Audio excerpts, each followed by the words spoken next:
24/7. 24/7. Bold Moves Radio. Bold Moves Radio. Afrika nakupenda sana, oh Afrika nakupenda sana. Africa, nakupenda sana ngo. Africa, ladies and gentlemen, you know when you hear that sound that you have a date with me and my co-host Aventina Mabunda. This is the African experience. Come rain, come thunder. No form of rain can actually separate us, with this, show. This is the show where we really enjoy. It's the very exciting moment that we have in a week. Mandla, good evening, my sister. Evening, Doc, and I hope you are safe there. I hear that there were storms and lots of rain in the Western Cape. I hope you and family are safe that side. We are. I was actually making a joke to say, hey, it does a agatingalava, we'll start, building the arks because it was really raining.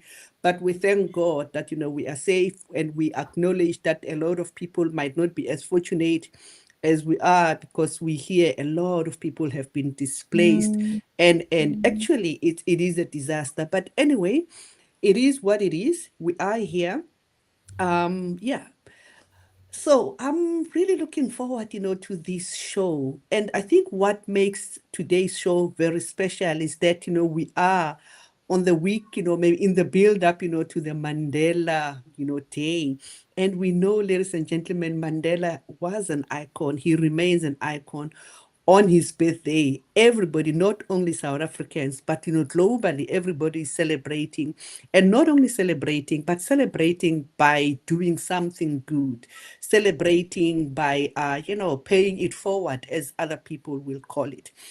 Tonight's guest, it's somebody who embodies all the good things that Mandela will do. She's really a giver. She gives hope, she touches people's lives, and we thought, wow, we need to bring her on board. Mandla, I will give you the opportunity to really introduce our guest for tonight. Thank you, Doc. Thank you, Doc. And you know what? Instead of me introducing our guest, I'd like to give the opportunity to our very guest to maybe say hi to the listeners and briefly, in a nutshell, tell us who she is, who Latifah Jacobs is.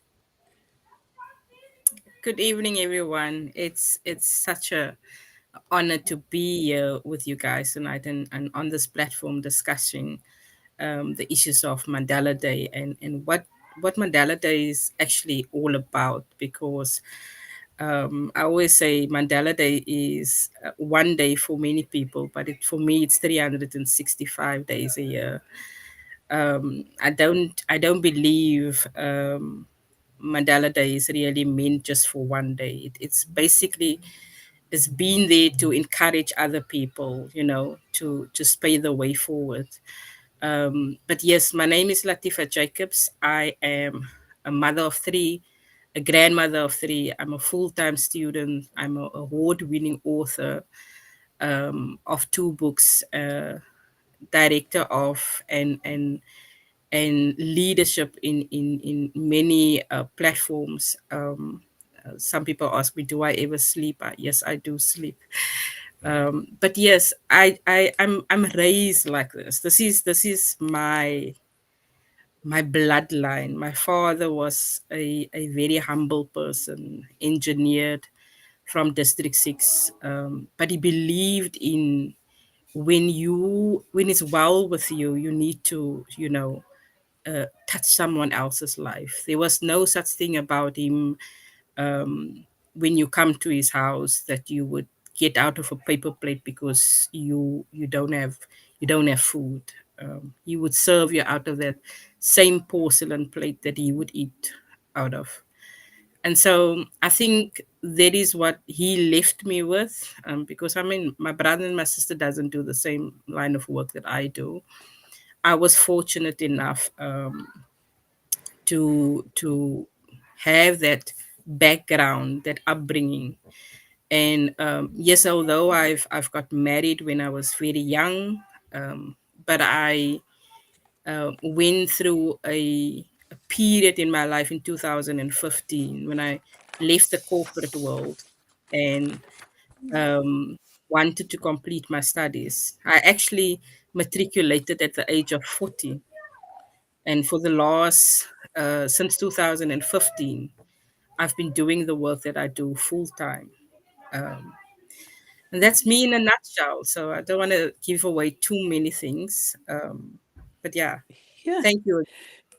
Thank you. We will pick on that. We will pick on that. Thank you so much for actually, spending, this hour with us. Before the show started, we're talking with Manda to say, wow, the kind of work that you do.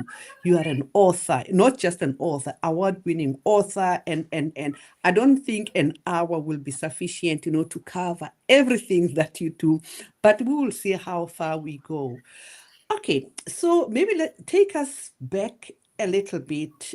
Your academic journey is very interesting when you say you matriculated at 14. I thought I was breaking the record, but that one is the record that that I could not break. So just take us through your academic journey, and the reason why I want you to take us through the academic journey. In your introduction, you said you are a full-time student. So it means that you are still studying and you have done things and all that. Just take us through, that academic journey. So I'm probably what you call like an overachiever. So when I worked at the corporate, I was working for a financial bank, and I wanted to apply for the certain position, but I didn't have my matric, and I was the person that would be sent from one branch to another branch to improve their sales, and I couldn't get the job, even though with all the skills that I had. And I was actually going through a divorce, and I just wanted some, sustain peace at one branch and not be moved around. And I couldn't get this, and I made this life changing choice of leaving the corporate world. And I went to apply for my, to write my matric. And I actually applied the beginning of Jan, not knowing that, the adult classes start actually late in August, and that you're actually writing late March. And I remember late February, only having to um, attend like on a Saturday, and we had like 4 or 5 classes, and we were informed to say that um, you we prepping for exam. And I remember the principal telling me, do your best, and even though you just pass like 2 or 3 subjects, um, then you can come back next year. As an overachiever, that was not what I wanted to hear. And I went home, and I came home, and my kids were like, um, made this big poster of being my biggest fans. And this encouraged me so much that I actually passed as one of the top 5 doing my matric. And I remember writing my first paper, and I thought to myself, Latifah, this was probably the easiest paper you wrote. And why did you take so long? And I mean, from that day, I never looked back on my studies. I've won a bursary to do my business management at CPUT, and from there I got another bursary from Community Chess, which I'm very thankful for. I actually studied in what I wanted to improve my knowledge with working in the communities, because I've in this period while I was busy studying, I also started volunteering within the communities, because I'm not a person to just sit at home. And so I joined the Western Cape missing person those times, so supported people with court support, basically just being there for them, not knowing much, but learning in the interim. And passed my higher certificate in community development with Cornerstone in the heart of COVID. I would be feeding 700 to 800 people a day. And tonight I would be sitting up until 3 o'clock or 2 o'clock in the morning doing my modules. Um, that was probably the most challenging time. And thinking that I'm done with my studies, one of my lecturers from Cornerstone, was Dr. Hart, phone me to say, "Do you know that UWC has now their degree in community development?" And I applied, and surprisingly, I got in. I was quite surprised because sometimes I think I surprise even myself. And even in that time, I was doing my studies through substance abuse, also with UWC, and I did two programs with Stellenbosch, which is leadership and mental wellness. Um, I think the fact that I am so hungry for knowledge, or let me say, I am hungry to improve the lives and the circumstances of people within the communities. You can't just do it by just making your own assumptions. This is what community goes through. This is what they need. I think it's important that we educate ourselves, because you need to understand the history and why is it that certain things happen. I mean, in my first year at UWC, I thought to myself, we did geo, and it was like, why would I be wanting to know about how to read a map?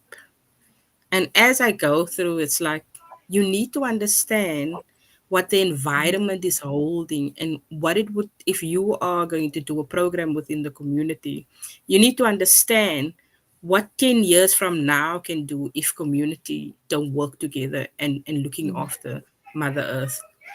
And so yeah, it's amazing what my studies have done, and how I was able to use these studies to improve the lives of many people, and how I see communities. Because a lot of people think when there's a certain issue within the community, you have to handle it in a certain way. But yeah, that's let's not. I can probably tell a lot of stories, but yeah, We hopefully. actually do enjoy listening to the story because, like we said right from the beginning, this is your story. Like, we are waiting to be inspired by your story. So never mind. We do enjoy listening to your story as our guest. But I want us to track back a bit. We spoke about your father and the kind of a person that he is, welcoming everyone, believing that if you have something you need to share with other people. Would you say that forms part of your inspiration for the line of work that you're currently doing, or not?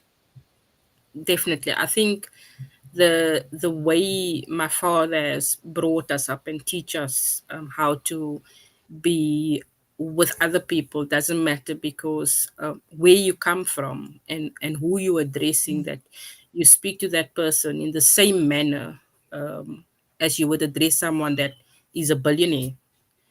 And a lot of people would ask me, why do you even waste time to sit down and example, speak to a gangster? Because if you see yourself as a community developed practitioner, which I am, is that you need to be able to talk to anyone. I couldn't be, I can't walk into a community and decide, I'm going to only work with that seniors. I'm only going to work with, though that senior drinks. So I can't work with that senior, because we need to understand that person must be doing those things for a reason. And sometimes you won't believe it, that many of these people that are going through tough times, whether they are becoming thieves, whether they are drinking, there's always this underlying issue where if someone just give them one day an ear to listen and just understand and listen to their story without judgment. Um, that it does it does it's amazing effect impact on a person's life. I really believe in just being there for another person can change another person's life. Wow. Wow, it's quite fascinating. Just a follow up on that and what inspires you. What influences your choice of this humanitarian activities that you do? Because I see during COVID alone, you had about 13 soap kitchens and you helped even more than 100 organizations to set up their own systems in trying to feed disadvantaged people. What motivates you or what inspires you to select the causes that you advocate for? It's the plain and simple reason of wanting to have everyone access to people should be for everyone, not because of a certain class, not because of a race or how much money you have in your bank account or what is your education level. A lot of people don't understand that if you go in CBD, you have direct access. And when I say CBD, it's Cape Town Central. You have direct access to being able to go to a clinic, to a hospital, to a police station, to wherever you want to go. Where you go into certain communities where they have no access to a day hospital, they have no access to direct access to a police station, they don't have. And so where I come or where I want to assist people in educating them of what is their rights really, and understanding their own value, that when you are born and raised in a community where their interest is not taken into consideration, they actually don't know that our constitution states, and not just constitution, humanitarian right is that you should be able to have access to the same things of whatever person in camps may have. And I think if you we just start changing that narrative of wanting to accept, some people just accept that they don't get this, they don't get that, it's because they're poor. It shouldn't be like that. I think access, and that's why I've opened a library in my space where children have access to a library. We have two libraries in Kuils River, yet 80% of the children within Kuils River don't have access to these libraries because it's one, we have crime. They can't walk just to a library. They can't, they have, their parents doesn't have money or the time or resources to take them, leave work and take them to a library. Even if they go to a library, do they have access, really access to being able to do research and print or copy even something at the copier machine? Okay. We will come back to that. We will come back to that. There is so many layers to your story. I'm actually even tempted, to go back, to you doing matric, but we'll come back to that. For now, I want us to take a commercial break. When we come back, we'll really unpack and we take it step by step, because you you are a woman of many layers, many layers of inspiration, and we want to unpack that nicely. And ladies and gentlemen, we're going to have a commercial break, but today, instead of having our normal ad, we're gonna play a very short clip about the guest tonight. DJ Messi, let's take a commercial break with the clip and let's see the kind of person we are talking to tonight. A community hero's work is never done, providing support, protection, and food to those who need it most. Latifah Jacobs is one of these heroes. Together with a dedicated team of volunteers, she feeds up to 450 people a day. I get up at 5 in the morning. I have to put on the pots. The gas needs to basically be put on at 5. We start the porridge around about 6 because when 8 o'clock serving starts, you need to consider and be prepared that there's a small child of up to even as young as 2 to 18 months that is going to come to your doorstep. And then we have our seniors, and we always serve our seniors first, and then the kids, and then. A gender and child's rights activist, Jacobs is a member of 1 Billion Rising. She has long been involved in community empowerment initiatives. But after COVID struck in March last year, with assistance from NGOs and in partnership with Community Chest, she established a food hub in her neighbourhood of Kales River.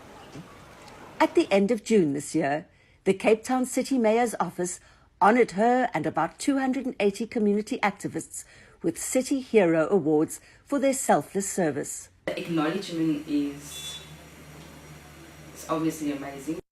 It's not about the NGO, it's not about the person running the NGO, it's actually about the people that we are serving. The logistics and financial management of successfully running a food hub are daunting, and running it successfully doesn't come cheap. So breakfast is around about 500 rand,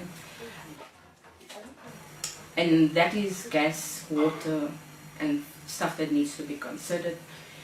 For lunch, anything between 2,000 to 2,500, and that is just the ingredients. My water bill is on 12,000 rand. I do other things. I do skills development. I train and teach women how to do jewelry with beads, and I've been wanting to do sewing lessons for unemployed women, especially unemployed women. And it really comes from the GBV perspective. And she has recently received her highest certificate in community development. I was running the kitchen, and in the evening I was completing my modules, sitting up to 2 to 3 in the morning, but I think it was all worthwhile. For her and countless others, Mandela Day is every day. But with the ravages of COVID and the recent spate of looting and violence in parts of the country, this year's commemoration has a special significance. The Ubuntu spirit, which people, I wouldn't say they forgot about it. Okay, ladies and gentlemen, you can see the kind of person we are talking to tonight. She's not a small person. I mean, she's really a woman with a very big heart. Mandla, what do you think, my sister, about, that clip? Yeah, that takes a special heart, really, Doc. It's I'm thinking, do I even have an inch of that in me to do that? I don't know. I think it's a calling. I think it's either you're born for this or not, because I do not see. She's young, she's beautiful. I'm sitting, looking, listening to the story, thinking, why would anyone do that? I see helping, but at that level. So I'm interested to find out from Miss Jacobs that what is your vision in all this? Why do you think you're pushed to do the work that you do? I sometimes ask myself the same question. Sometimes I take up challenges. I mean, sitting at 2 o'clock in the morning with a module or something, and I wonder, I could have done this during the day, but you know, someone's house might have burned down, or someone's house might have flooded, or there's a woman that you need to get to a shelter. Um, there's someone that needs help, and I've come to matured in that, in not being there just for everyone, and just also um, getting people to assist, basically. um, and so, yeah. What encouraged me, I think it's, the I've after my divorce, I've gone through a very bad phase in my life, or bad season, where it felt like no one was there for me. And I think it's just a matter of being there and being able to, because sometimes people have a certain knowledge, they are able to assist, but they just don't. And that's something that I find very weird. Also, having certain talents or having certain abilities to be able to do something, but not really doing it. I asked the mm, question, why do you have that talent? They literally die with the talent and they don't share it. And so as much as people think giving back it costs money, yes, to a point it costs money. But if you see an organization that are busy, like for example, doing a winter drive, the simple thing of sharing that post with your networks is giving back. mm, mm, mm, My daughter worked for the premier her first year. She took a gap year and she worked at the premier. And what she would do is, from the bus stop to where the premier office is, she would make 5 extra sandwiches. And at some time when she got early to Cape Town, she would even buy coffee with it. And she would give it to 5 homeless people. mm, mm, So that is and people shouldn't look at how many. I mean, I think the most people that I fed on one day was on a Mandela Day. Actually, it was 4,789 true, people, true. and it is not about the numbers. If I am able to assist someone, one person per day, it's enough for me. Mm, mm, And it's not about mm, me giving that person a plate of food. For example, today a father came and the child is not very good in Afrikaans, and I assisted him. I showed him on YouTube how many videos there is, and because he said he had to literally leave work because this child has this homework, and he mm, knew that when he gets to home, the libraries are closed. mm, And I could have easily said, "But our library is closed. It's late already." But I took the mm, time to listening him, and he turned around and he said, never in his life have anyone gone out of the way to this is the first that he sees. So he's not South African also. And so there's that's the stigma of he's a foreigner, and why should I help you type of thing. And so to mm, me, it doesn't matter what's your skin tone, whether you're white, black, yellow, or Chinese, doesn't mm, matter. mm, If mm. there's a way or means that I can assist you, I would do Mm. so to a Yeah, point also. yeah. Because a lot of Beautiful, people beautiful. need help, but Mm. yeah, some people can also manipulate you in a way. Absolutely beautiful, beautiful, really, really beautiful hat. You know what? I think we made a very, very good, choice here, Mandla, to actually bring Latifah, especially on this Tuesday when we are building up, towards Mandela, because when you look at, the way the things that Mandela did and all that, and you look at the things that, Latifah is doing, it's really, really amazing. Let me recognize, some of our listeners that are joining online, Pastor Joylene Manganyi, thank you so much. She's saying, good evening, Dr. Hlami and the African Experience. And yes, welcome, Miss Aventina. Thank you so, so much. Um, so we will be showing, a lot of pictures because, yes, we'll be showing, a lot of pictures of, our guest. But Mandla, I mean, out of the things that she has said so far, what is your take?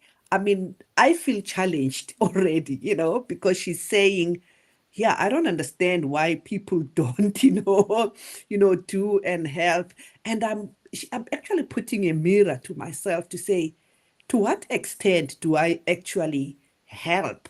You know, I don't think I could even compare, with the work that she's doing. What are your thoughts, Mandla? Sure. Number one, during COVID, we were all trying to save ourselves.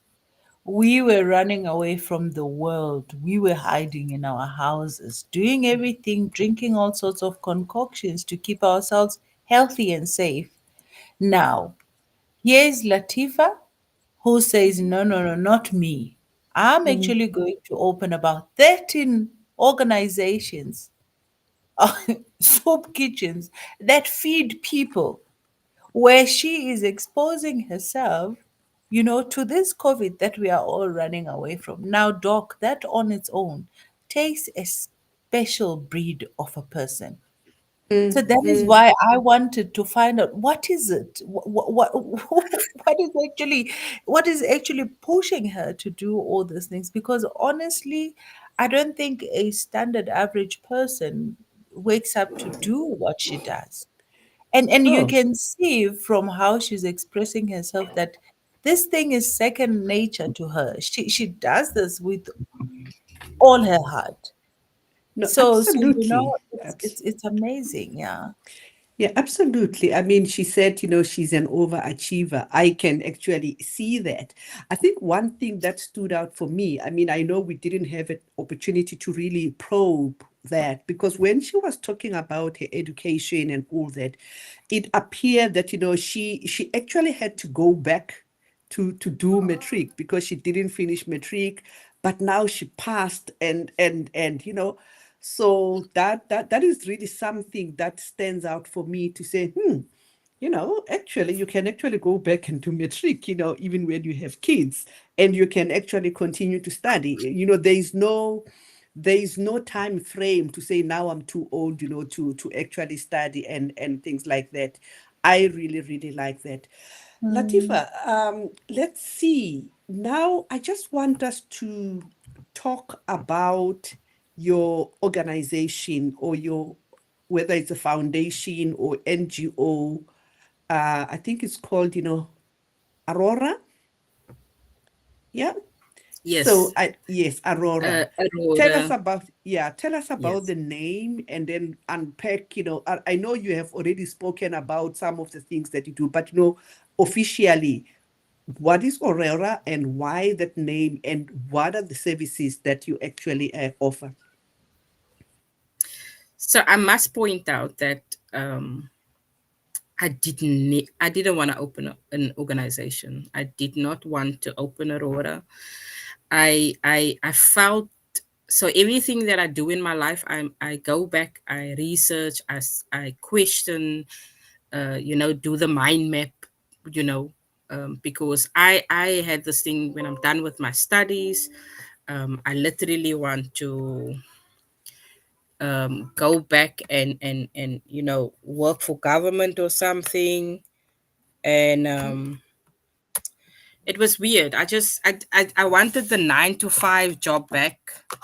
Um, and working in the communities what can be stressful.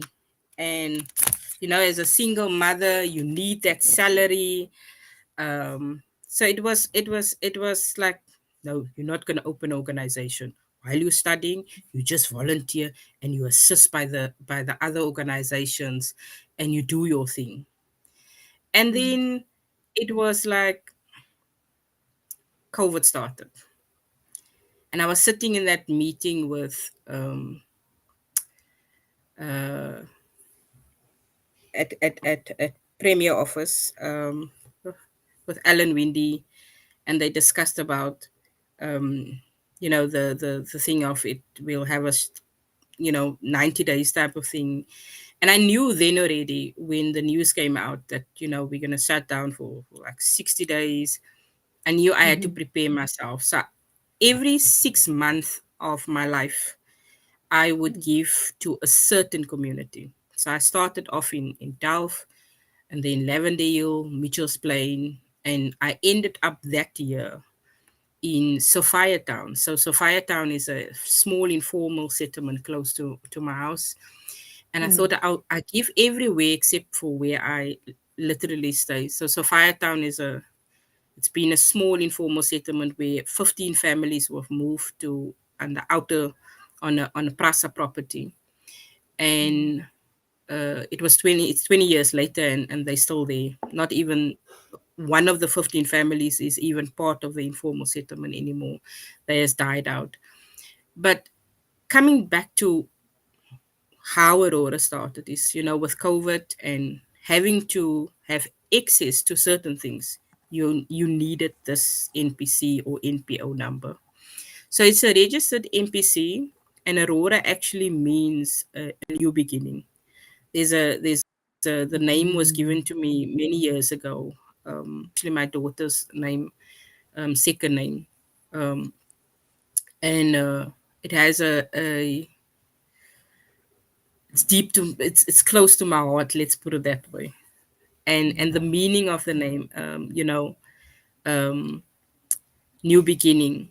There's so many people that just need that new beginning in life that they have to hear to say that they have to hear those words. It doesn't matter what has happened in your life.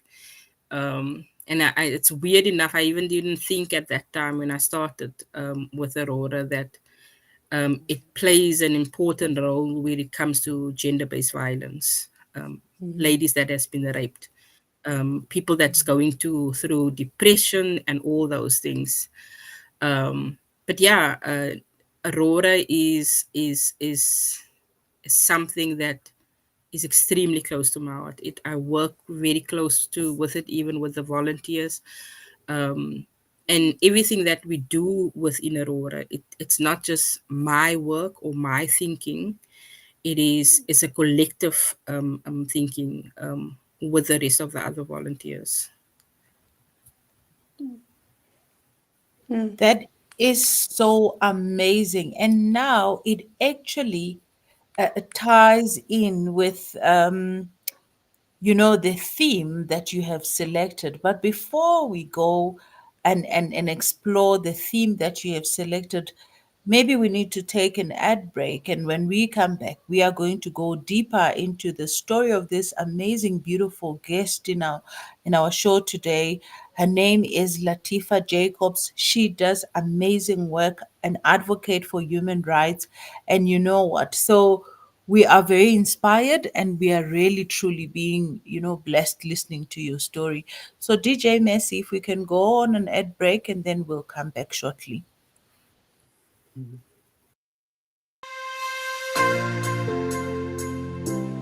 Limpopo Gospel Divas Concert. Get ready for 2024 Women's Month celebration with Limpopo Gospel Divas. Join us on the 17th of August 2024 from 10 a.m. at the Farm Life 191 Pacific Mashashane Road as we bring together an incredible lineup of artists. Oh, my Eloi, I am Kunamen. Lady Chama Chokeye, Jonatiri, our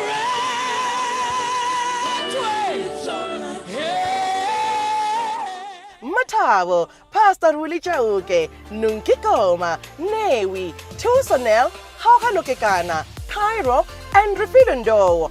Admission, it's absolutely free. Don't miss out on this amazing opportunity to experience the best of Limpopo's all-ladies gospel talent. Mark your calendars, gather your friends and family, and get ready to be blessed. Come, let's praise and worship.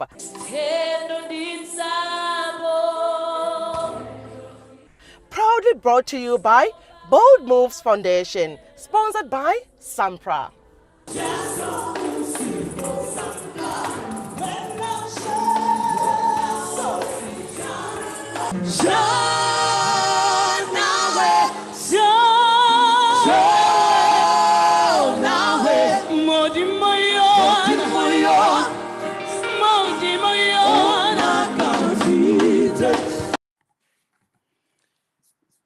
Mandla, I think you were still asking our guest.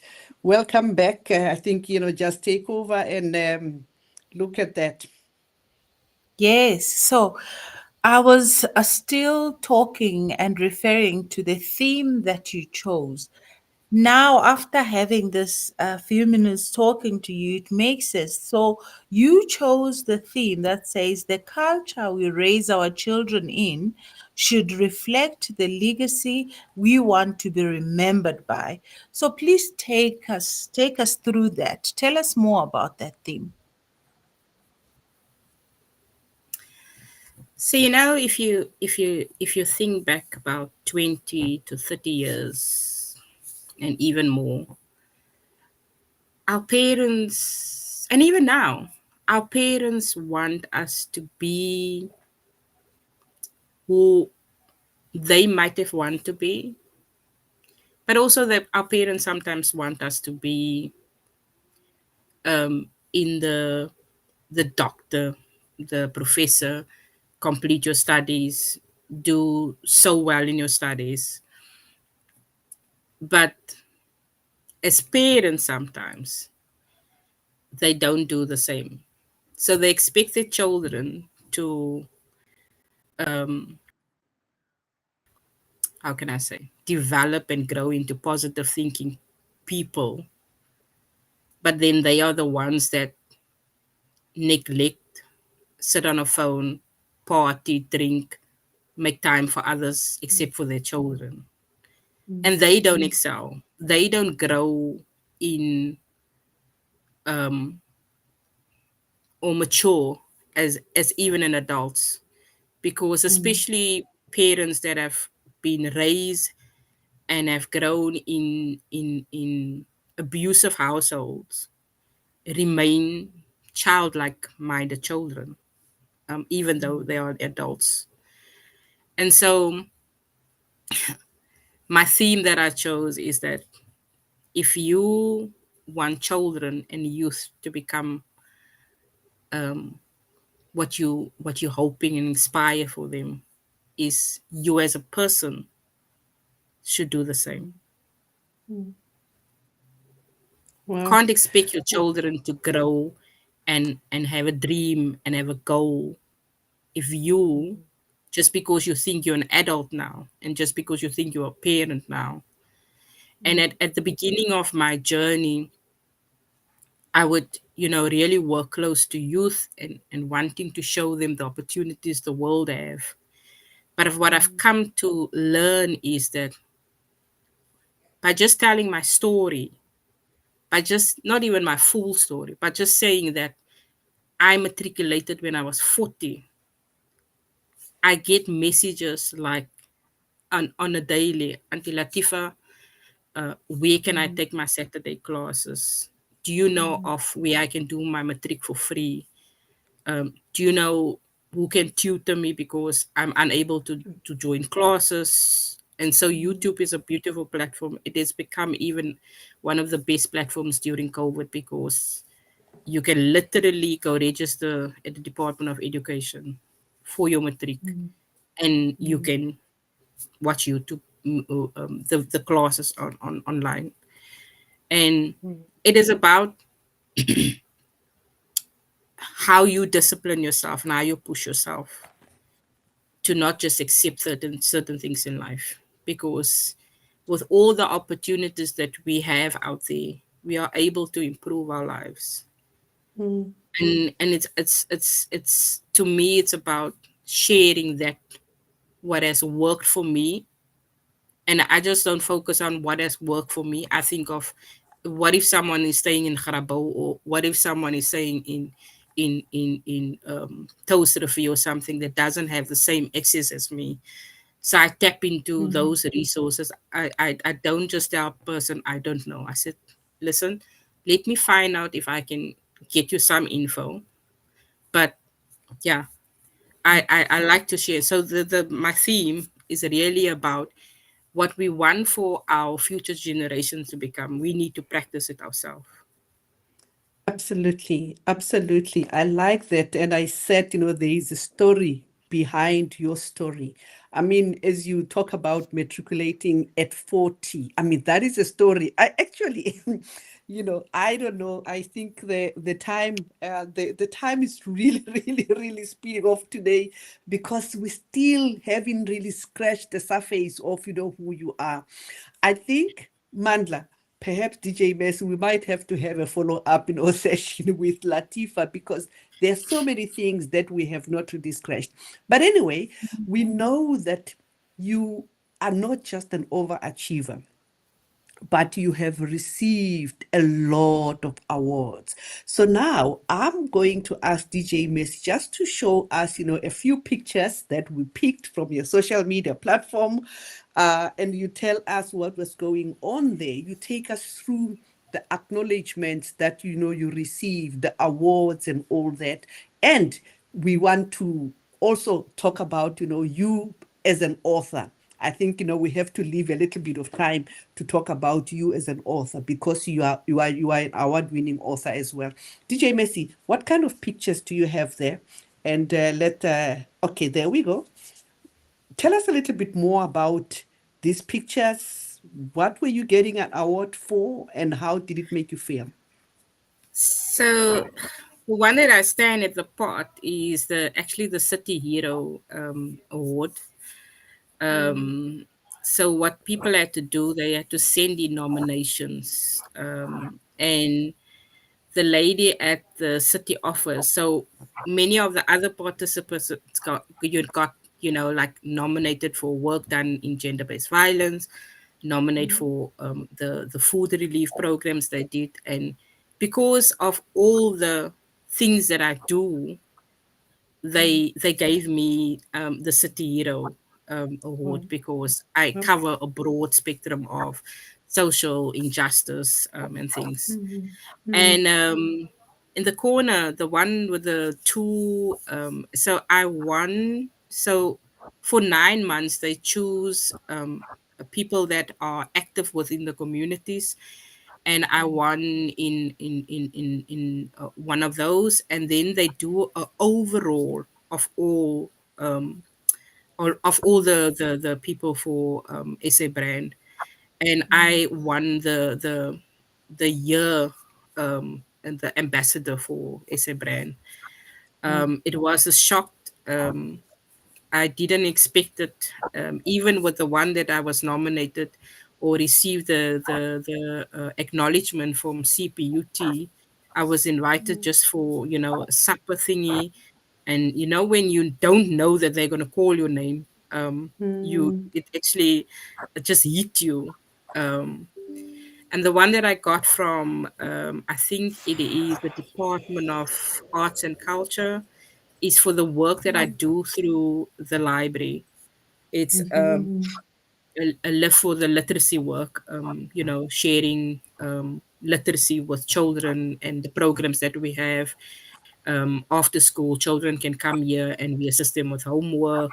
Many of the things of the seniors in our community would come and get books at the library.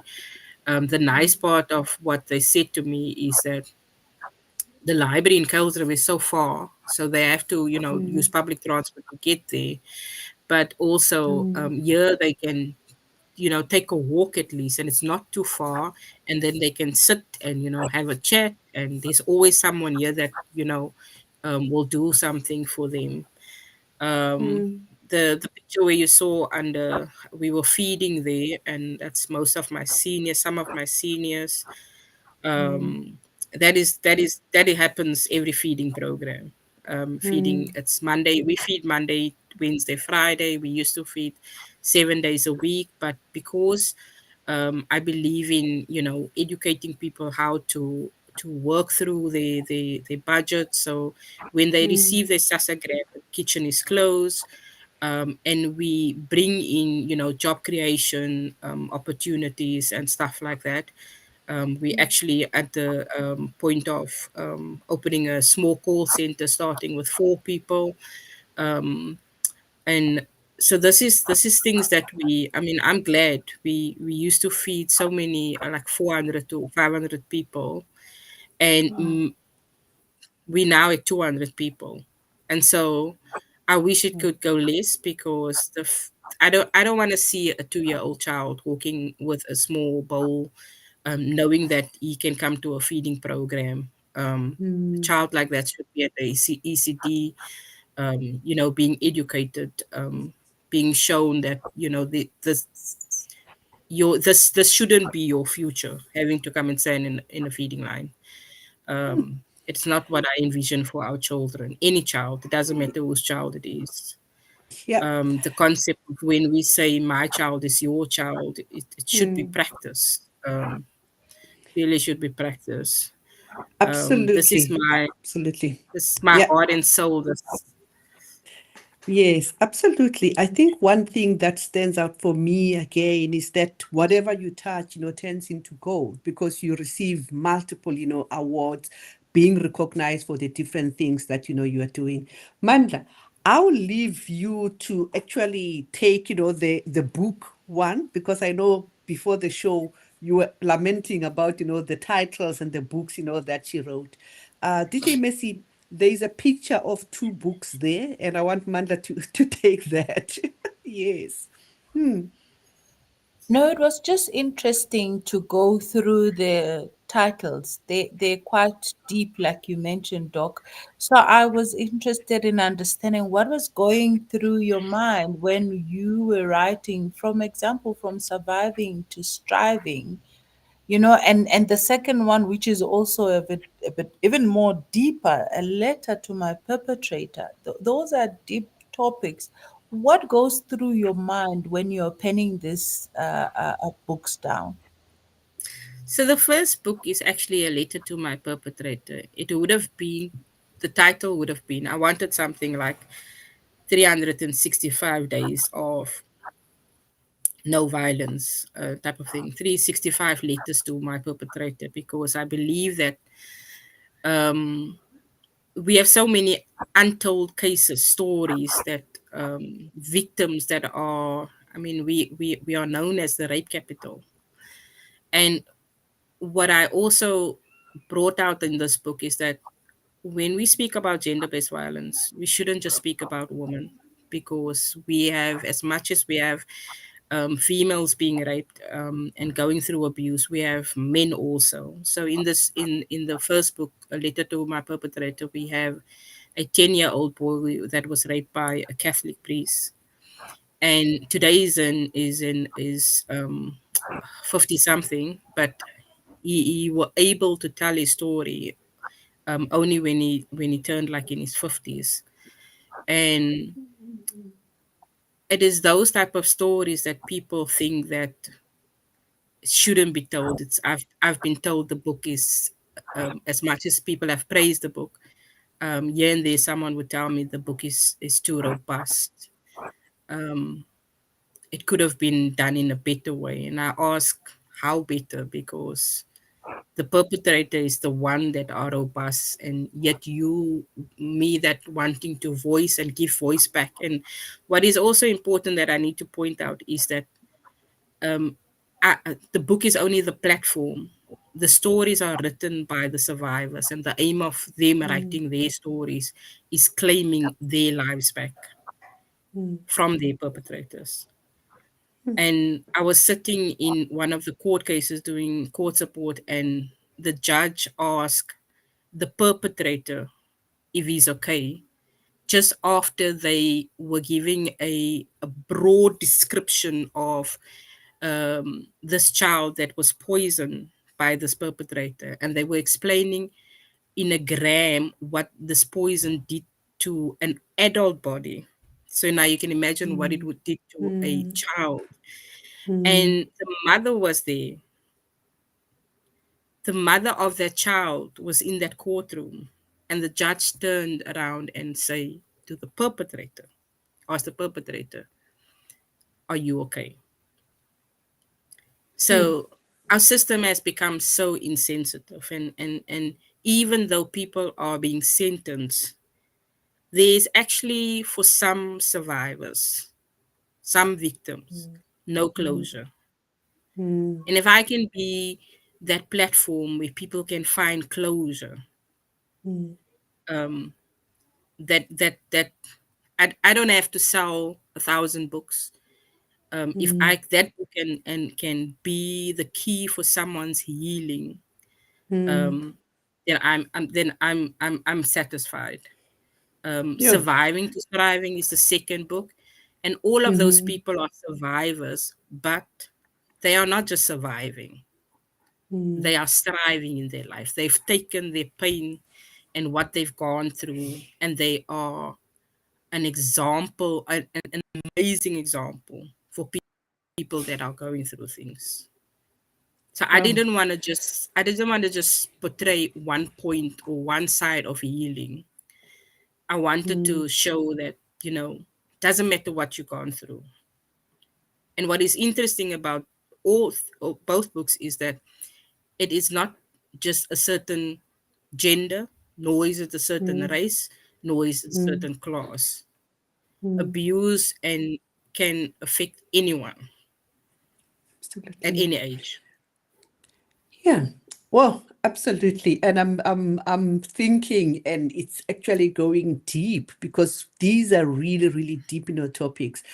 It's very interesting to see how broad, you are, the kind of work that you do. You are an author, you do that, and it's really, really beautiful. Where do people find you? If there's somebody who's listening and they want to either volunteer or give or maybe even receive your books, and where do they find you? So, I mean, I have a Facebook page called Aurora. They can message me through this. My cell phone number is also on the page. Mhm. And so, yeah, if they interested in buying the whole profit of the book actually goes back into the programs that we run within the community with the ladies, calling healing in writing. And then there's another program that we basically educate and assist. It's called first aid, a first aider for trauma. And that's done in through a collaboration with another lady called Claudia Root. But yeah, the profit of the books goes basically into the work that I do. Um, and yeah, and if they want to contribute to the organization itself, the feeding program, the library, the youth program, please feel free to just inbox me on the page. Okay. Manda, take us to the end of the show. Yo. Yeah, no, it's quite I don't even have a word for it, but the work that you're doing is really amazing. But before we go to the end, Doc, I want to understand where you spoke about your involvement in mental wellness and mental health. I mean, you are dealing with the deepest societal ills that we have. How do you make sure that you are still of sound mind? How do you keep your depression at bay and you still maintain your mental health in all these things that you're doing? So I belong to a group called 1 Billion Rising. It's it's a group of amazing women um, that support one another. We all work in the GBV sector. Lucinda Evans have a shelter. Dr. Janine Josiah is one of the heads at Tutuzela Center. Farida has her own organization in Delft. Um, and so it is amazing how we connect and we understand and we're able to share and support one another. So while doing the work that we do, um, you should always have that support structure. And I have this thing of, stepping back when things get too much. Um, I can't educate other people in how to deal with their mental wellness if I don't practice it myself. And though sometimes it becomes difficult, I know that when things become too much, is to talk through it, talk about it. I believe in journaling. I write everything down if I'm become that stuck that I can't even speak to someone. But I have a sisterhood that stands strong with me, and even other people that don't belong to the sisterhood. That I can pick up the phone, and knowing that I'm not alone makes it easier for me. Beautiful, beautiful, beautiful. Well, ladies and gentlemen, this is what we have the time for tonight.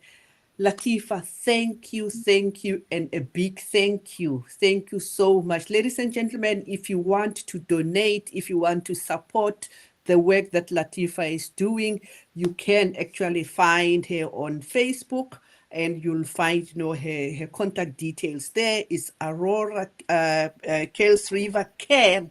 Actually, that is the Facebook page, and she has a group there. I think we have to rally. We have to rally behind, the work that she does. DJ Messi, thank you so much, our beautiful technical producer there. And we want to thank, our Bold Move Radio for hosting, this show. And thank you again, my co-host, Mandla Aventina Mabunda. Ladies and gentlemen, this is what we have time for. Next week, same place, same time. We will meet you there, and God bless you. Thank you so much.